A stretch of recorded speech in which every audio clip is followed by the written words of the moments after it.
topic na ni adotana ya adokmo mu wa ya fefe keniro wa o keniro de o keni tie me o keni makoli me o e Facebook wa muere ijimi me egbono na de e Facebook muere Jesus wa ya wesi erun ya fefe ni wa na me ya se gbe ma ne be tie me no me tie me de owo tie bi amu me yerun many people e fun me to fun de ya bi le mana be mo mi ma ya fefe ni be je mo gbe won kan ya ta mo wa ri mo wa ti bata yi mo wa o pe aye mo gbe won kan o ku oje mo gbe me kan yi mo wa because orun opa no edeno gbe ero osalobo ano vio eji go wa anytime wa ya tai just like a prayer point ira no me ya hon ere ya hon ira hon iwo salobo emi no na mata na ga ugwori ene uberi eme baba ono ga a prayer point me every time omabege no ya disturb me ti ya pray so osalobo ori afia gbenuwa keniro wa o keniro de o because ageni na anwante wa wo ma gwi aje mo gbo makan but imagine no see no go me na lugan osalobo we nu wa we we ni make na be surprise no make na be rain because kenana aje mo gbe mo kan o wi dun ne tun e ka odion we awaye lala the whole world yana bege wo na bi aneru me again wana bi ata ni ti am ni people no ma support wa no bi aneru we mewe eminu tave gbomo na salobua ya se gba be tete neri bie ya se gba be nyon gleti no bie fi money. There was a lady that called me today away momijore. Would you believe it? Where no one pana jemo mogbe wokan ti e vio boy eko yina ya neru nu e. So why ya wesi? Era me no re mi gugwa wesi. Ije me no re mi gugwa wesi. Enika oni viola janvisi iya gugwa wesi. If you sort of water ministry ya fe kenika pa o keniyero o iya ya gugwa wesi. Especially wani wa jemo mogbe wonka ikakabo wa gogo because ojami ya motivate with prayer kakabo there was no day near challenge osalobua iga hon it's not every time or maybe o we do time me na na we gwan na we momi jori gemi e wa vie we no te igwe e worry I me okpa no salobua setting osalobua e fo bakara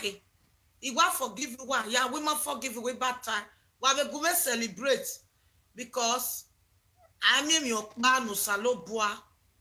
negi ari ni biye wa ya be go celebrate wa go me gogo wa ya ni je mo gbe won kan wa go me celebrate because eminu wa tag na me wa be vio many egba e de be wa egba e ogo be re ke there wa a celebration no cross yana okay be cross ya wa se Facebook no ti ade oje beta mero me egugwa no bu wa ko ere yana metegwe mo pa mu di ako ya se gbe tete ni mu yenyen ne ya se gbe ti o ma ni mu yenyen e tete no kori o mo ti e me yenyen mu yenyen ne yenyen ga rewebu no ga kori o mo gbe because egeni na do ga ba o wi yana tai we gemi etete wi na lati am yoko wa wi na ga neru me erun bugbe ya se iji ma pa no bere ejemi obe mu yenye be ne iri obe neru wa mi be doro na we anybody no mo he ulu e casto kaka ni monegie iji mana ona ba be neru me we jore no bi me gume neru nu e ona be neru me wo gu neru me na nu denu wa na aje mo ya gbe mo kan o si e because it is small battle be wa mi buma wa na aje mo gbe mo kan we me bi we ti ma oni bie o ti je wu bo meri azingo igo ni kun obome ya kun obome ya kun imejo do bodego no bo mu kun me never we mu kun me ni ya migo imejo ete wa yo na 7 hours in live video igo ya no salo bari me ti su se kun ti mi son ike kun maria zingo we ago omimi so ne su ya disturb ma esu owo na emi ti ehin ya fi oboju wa o osono very oni so idojo no na ya advice wa no matter wetin no man riri we ebi na ti egbe na o mase e mo na ya gbe maka wa gari we imagine why well anybody know ya water bet just my life story when you advice wa e sister me brother time agbera gbejero metiro wiyo tamaga un gedegbe tamaga gbe wenu tamaga ku emu tale niya because emomo e fo bakaro salobua imame go pa ni ya me problem we come just that osalobua yege no ya we mi oge boka gbera I be say be sake na be latia me na owe owe pa oni ni ga o na wo pa ima ewe oyero ita me doctor a doctor will dogun pa ohun but at any me ne sage ni mo we gbe se live video I never regret I never cry because here where he got just Peter I we mi rock baro emi rock baro ti ina be do fie doctor be iworie o say ni na be ya advice wa no okay anybody no be ewe ye be the same problem ina o be fie doctor o be fie worie one cause the doctor sorrow no wa me time you know ma ogele wa gele check say and with a prayer una azejene una amego venu na mo agbon na bere we emi ni ya giewe emi ro pa na ya giewe umego umogwa agatogigo umesenya for example agatoge owa umogwa senya agatoge ebewe senya so eya wo mo ya ke ya gbewo kan beto mami o ma je mo gbewo kan veni ya awo go me ina dobo via be live video if you wo wa why we very reclaim right from the one no but he here gbejo the only thing in now we baba wo go me surprising ya na baba gera o da wi ya era meta ma me we to check the whole world baba gegele check the whole world ni me mi na nekere no okay de no tori but you saloboa so why ya gume vieru come eke adu anya na egbegun na igi mo bobo problem igi mo bobo because imi esone okay ke no we mebe tori ye be na ba na iga avano odogun to gbobe vanya wa asowo wa mana deri awa duwe ye ri kweni e de jobo no pa cause na te we ave jo ave letter me you understand so I me mi opa ni Jesus Christ no geseti wo no ma igi vano hon wati ebo me ya asfi akwe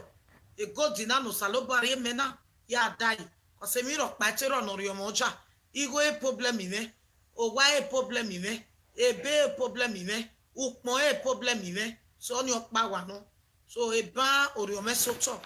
sometimes obeje gbe ya koma be gwa ni bu wa understand obeje gbe ya koma okona se no bie o me bie obe osi age me so na ni ruoruo igwe frustration logo no na ona make no rie so and the frustration ni wo here on top of where arrange emi na mo ya gie we ni wo here on top of where arrange on the video pa ni give na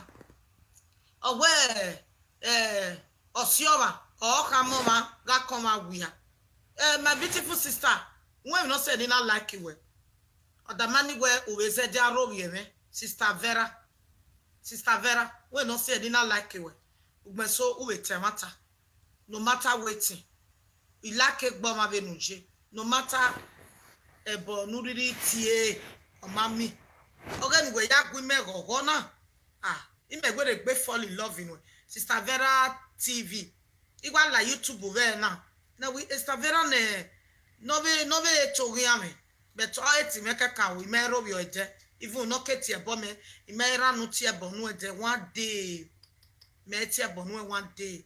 but I was so surprised when I was celebrating where ni na je mo gbe mo kan na we give you opinion okay now a problem mirror Sister Vera a problem mirror because we to bu we unu we ga am ni woman de we go saloba must be we me osioma o gele ka mo ma ga koma wi a e ma soro akon wa wi a iye tama we e ma soro emi mu no we gbe e tama we e ma soro wa me body ojo e tama we beto isi eke wo ya gie we be me no gba beta ni gba bi ya motivate me gba bi ya push me wa mi gbe so na ila din with my appointment iga wo ye prayer mo ye prayer no salopa we me before ya teje ke na gba o ma we ni anari ye ni o ma ni o me ni anari ye ba o la tin abo iya we ni ya ti ere egun mi ti akia iya we ni ya ti ere egun mi ti akia because of your man so imagui Sister Vera imagui no imagui at all there was a time ya etiwe ma etiwe ebo ya no tie me o ma we ni pa top blessing wa we washing away egwe ima wugi yeke so ima ba etiwe at all ma etiwe ma be tie bo no one day ime wa take we be no got me you may not believe a message in itama we na me nu eke gumego we me wie fi pegwede no because I'm your meso ya wa mi o wa like egbe so e manu wa ma like wa do wa ma eri me beje e ma be soro ni me ma be like no be like me but uga te bono ma o pa igbava igbaha igba na igba so mani mana reply won go mani like we because o ma o na gba exchange words okeke ireban adwa yawe awoda regbe awe odioma na be hu awo kan be hu a we meti be dien me o me meti be dien we kakabo eme we makakabo disturb my thing because we so be raw we de ba me we robia we temata e ma so raw ne de ba me at all so from there ya feel the sun go na like me just where o ma me no we ni e wa be we so imamo we mama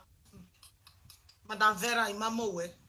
ba son mama we ba vato even be ma be again we be ajemo mo gbe mo kase so saloba beg me ma be again no wiki so I was so surprised when we are time now because you know we touch you now we so we ba be de ba here eh China mami na I forgive you when emi opa won ewe agbon na egba no ma fo o me mi nu ami e be gbo ma wo na ma ega ni me ka agbon so because of when no ma emi e wa agbon no ma mi jobo o metin so there is a reason for everything magwajo awa that is it imamo we won ma dem we at all mami no matter what you be maseyan obun 100% ye maseyan obun soro every day oya ro we me marry oga do we na at least we very one operation ma we me down now God will bless you. God bless other people. I love you, my beautiful Sister Vera. I love you with all my heart. I don't love you, man. Me love you well. Oh, mommy, okay?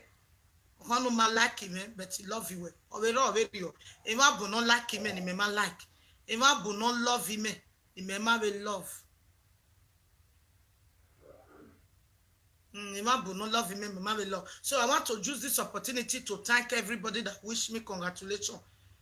Osaloboa emi ya kemi no ri bi adu wa borion osaloba ga be we ebe nu wa